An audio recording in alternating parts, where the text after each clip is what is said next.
Se lo hemos estado informando esta noche. El presidente Sebastián Piñera dio a conocer el proyecto de reforma tributaria. Para conocer algunas reacciones, tomamos contacto con Carlos Fernández, quien ha estado reporteando desde temprano este tema. ¿Cómo estás, Carlos? Buenas tardes. Buenas noches ya.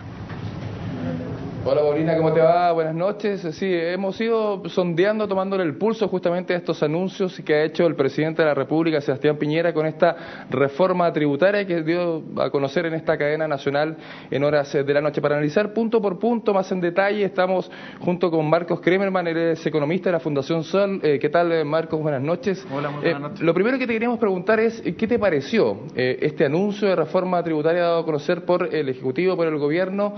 Y primero ir directamente al grano. ¿Alcanza, se puede lograr con estos fondos que se tratan de recaudar el financiamiento de a una educación que se habla de que debería estar por el orden de los 3.000 millones de dólares, y con esto que acaba de dar a conocer el presidente se habla entre 700 y 1.000 millones de dólares? ¿Qué pasa con eso, Marco? A ver, la primera impresión es que la propuesta del gobierno es decepcionante. No olvidemos que una reforma tributaria no se hace cada 2 años. Una reforma tributaria se hace cada 10 o cada 15 años. Entonces, no podemos hacer una reforma en virtud de unas políticas acotadas, sino en un proyecto país distinto. Y ese proyecto país distinto que nos presenta el presidente está totalmente desligado del sentir de la ciudadanía de los últimos años. En primer lugar, es una recaudación sumamente estrecha, que yo no lo llamaría reforma tributaria, es un pequeño ajuste tributario que va a incorporar 700 o 1.000 millones de dólares más a la recaudación que existe actualmente, ¿cierto? Eso apenas es cerca de 0,3 puntos del Producto Interno Bruto nacional, o sea, es una reforma muy acotada. Y en segundo lugar, no se cambia ni un ápice la filosofía del sistema tributario chileno, que no lo olvidemos, ¿cierto? Es muy difícil entender el sistema tributario chileno, es algo muy complejo, pero las dos grandes reformas que se hacen al sistema tributario son del año 74 y el año 84, en plena dictadura, donde se cambia la concepción del sistema tributario y ya no es en términos proporcionales el que más gana, el que más paga impuestos, sino que existe una distorsión del sistema tributario donde existe cierto beneficio, las rentas del capital por sobre las rentas del trabajo, y tenemos este experimento a nivel nacional y eso no se toca ni un ápice con la propuesta del gobierno. Marco, un poco también para explicarle a la gente, en esta propuesta que ha dado a conocer el presidente de la República se habla de que van a subir los impuestos para las grandes empresas, las empresas del rango primario, como se les llama también, y que van a bajar los impuestos a la gente. ¿Es tan así? ¿Cómo se puede aplicar eso? ¿Cómo lo interpretas tú toda esta situación?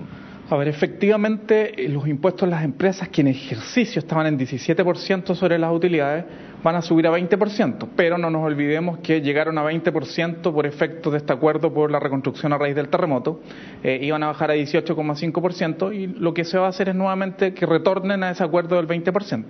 Y por otro lado, el presidente no fue explícito y no dio los detalles.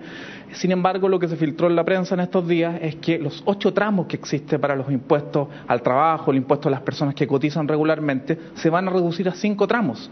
No obstante, eso no significa que las personas que ganan menos en Chile paguen menos impuestos. Hoy día, quien gana menos de 534.000 pesos al mes no paga impuestos, y eso es el 82% de los contribuyentes en Chile. O sea, quien paga impuestos es un 18%.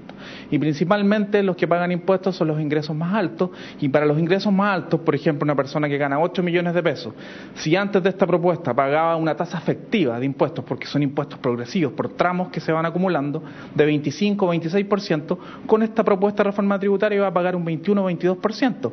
O sea, los que más ganan no van a ser los que menos impuestos pagan. De esto hay un beneficio para ellos, y para los que menos, por menor ingreso cotizan, sus impuestos van a ser iguales o se van a afectar en términos marginales. Marco, por último, preguntarte por otra situación que también fue incluida en esta reforma, a pesar de que no va dentro del paquete, que es la situación de la regulación de los precios de los combustibles. El SITCOM, que hasta ahora estaba funcionando y que no va a ser seguramente de que baje la tarifa que se tiene hasta el momento, se gastaban cerca de 100 millones de dólares anuales. Ahora se habla de que con esta nueva regulación variable o móvil, como le ha llamado el gobierno a esta nueva situación de la regulación de los precios de los combustibles, podría llegar incluso a los 400 millones, es decir, haber que invertir mucha plata en esa situación. ¿Cómo lo analizas tú? ¿Va a ser realmente viable? ¿Qué es lo que puede pasar en ese sentido? A ver, en primer lugar, dejar en claro que no hay una reducción del impuesto específico a los combustibles. Lo que se hace es que este mecanismo, que es el CIPCO, que es una especie de amortiguador de los precios del petróleo petróleo, como afectan el precio de los combustibles a nivel nacional, tengan menores fluctuaciones. O sea, cuando el petróleo se nos dispara, no suba tanto la gasolina. Eso va a ser finalmente el CIPCO y la magnitud de ingresos involucrados está por verse. Y como otro punto que quería rescatar es el tema de los beneficios para las personas que pagan por la educación de sus hijos. Nuevamente, la ruta seguida por este gobierno y por los gobiernos anteriores, que tampoco hicieron nada en términos de reforma tributaria prácticamente, fue privatizar la educación. Entonces lo que estamos haciendo es no cambiar en nada esa ruta, no escuchar las movilizaciones, no escuchar a los estudiantes, no escuchar este proyecto país distinto que nos dice que un país como Chile, que no tiene educación pública, que se está muriendo lentamente, que ya nos queda un 35%, y no la recupera como los países que se autodenominan desarrollados, en el fondo tienen que hacer una señal distinta y no puede ser que terminemos beneficiando a los más ricos como siempre. Bueno, muchas gracias, Marco. Buenas noches. El análisis entonces de Marcos Kremerman, economista de la Fundación Sol, con unos análisis que seguramente, Paulina, van a ser reiterativos de aquí en adelante. Mañana se habla de que en la moneda también va a haber mucho más detalles de lo que consiste esta reforma tributaria que ya ha sido dada a conocer entonces en cadena nacional esta noche por el presidente de la República. Así es, Carlos, a las 10 de la mañana dijo el ministro de Hacienda que iba a analizar punto por punto y como vemos varias reacciones ha tenido esta reforma tributaria. Algunos están conformes, otros piensan que no es suficiente. Vamos a ver qué pasa en los próximos días. Que estés muy bien, buenas noches. Bien, hasta pronto.